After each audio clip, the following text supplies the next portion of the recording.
Pirando Amigo orgulhosamente apresenta impulso e quantidade de movimento. Esfera colidindo na parede.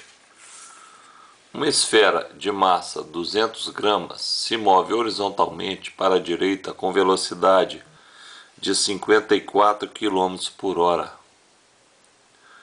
Colide contra a parede e retorna com a mesma velocidade. Sabe-se que o tempo de contato parede-bola foi de 0,4 segundos. Determine a força que a parede exerceu sobre a bola. Primeiro, esse exercício é um exercício de partícula. Um objeto que tem liberdade de movimento. Então, nós vamos sempre separar o exercício. Se é um exercício que relaciona uma partícula ou um sistema. Como é partícula, tenho 3 fórmulas possíveis para trabalhar. Muito bem. E por que esse exercício chama atenção? Porque o objeto chegou com a velocidade e retornou com a mesma velocidade. Bateu na parede e saiu com a mesma velocidade.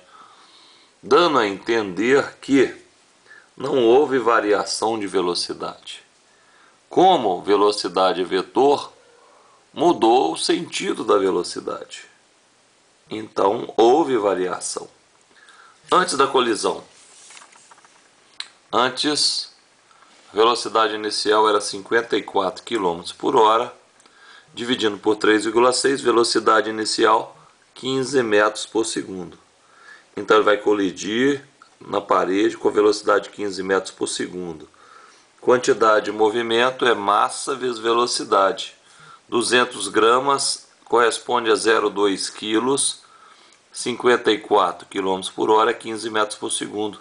Então, a quantidade de movimento que a esfera atingiu a parede foi de 3 kg metros por segundo. Então, bateu com quantidade de 3 kg metros por segundo, retornou com a mesma velocidade, retornou com a mesma quantidade de movimento. Acontece que quantidade de movimento é uma grandeza vetorial. Tem módulo, direção e sentido. Então, ela retornou com o mesmo módulo, que seria 3, mesma direção, horizontal, porém sentido oposto. Porque inicialmente o sentido era esquerda para direita. E depois da força atuar, foi direita para esquerda. Então, se é vetor, nós temos que usar o sinalzinho para diferenciar as duas velocidades. Embora em módulo eles possuam a mesma velocidade, na direção também, que seria horizontal, o sentido é sentido contrário.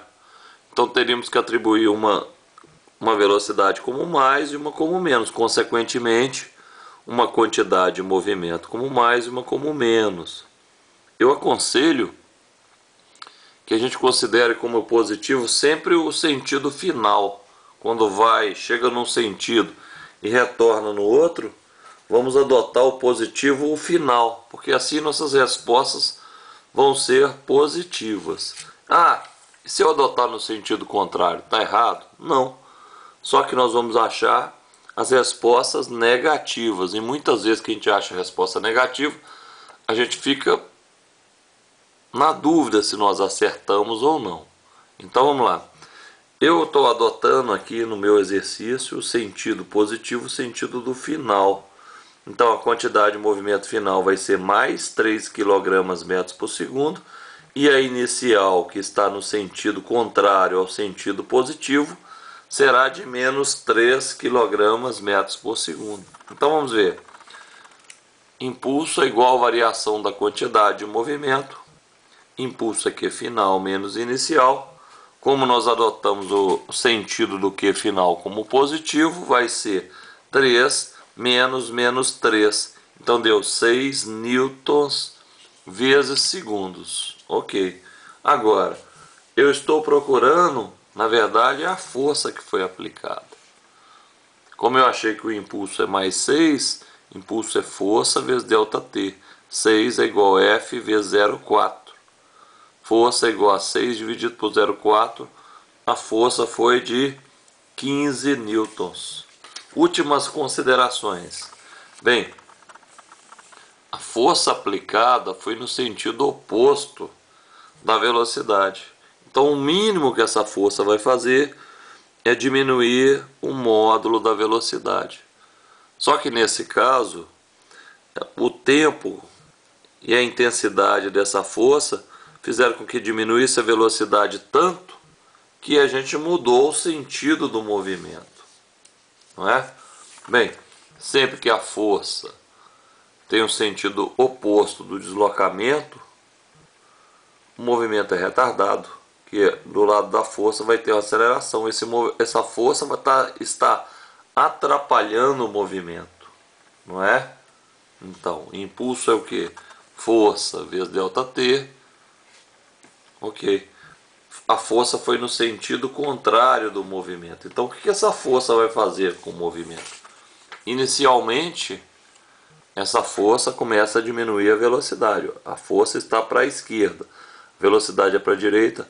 A velocidade foi diminuindo, diminuindo. A velocidade foi igual a zero. A força continua a mesma. A força continua.